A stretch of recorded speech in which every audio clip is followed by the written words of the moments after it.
গড়িয়া সোনারপুরবাসীদের দীর্ঘদিনের চাহিদা পূরণ করে কামালগাছি উড়ালপুল উপহার দিলেন মুখ্যমন্ত্রী মমতা বন্দ্যোপাধ্যায়।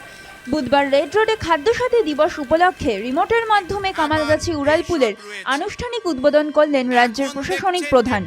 এলাকাবাসীর সুবিধার্থে 1.164 কিলোমিটারের এই উড়ালপুল কামালগাছিকে সংযুক্ত করবে ইএম বাইপাসের নেতাজি সুভাষচন্দ্র বোস রোডে।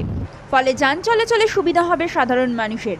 এদিন একই সময় কামালগাছি উড়ালপুলের উদ্বোধনী অনুষ্ঠান মঞ্চে উপস্থিত ছিলেন বিধানসভার অধ্যক্ষ তথা বারুইপুর পশ্চিমের বিধায়ক বিমান বন্দ্যোপাধ্যায়, পুর ও নগরোন্নয়ন মন্ত্রী ফিরহাদ হাকিম, সাংসদ সুগত বসু সহ বিশিষ্ট ব্যক্তিবর্গ। মুখ্যমন্ত্রীর দ্বারা রিমোটের মাধ্যমে উদ্বোধনের পর উড়ালপুল পরিদর্শন করে দেখেন পুর ও নগরোন্নয়ন মন্ত্রী ফিরহাদ হাকিম ও বিমান বন্দ্যোপাধ্যায়। এদিন কামালগাছি উড়ালপুলের উদ্বোধনের সাক্ষী রইলেন এলাকার মানুষ। দক্ষিণ 24 পরগনা থেকে সোমনাথ মণ্ডল, বেঙ্গল টুডে।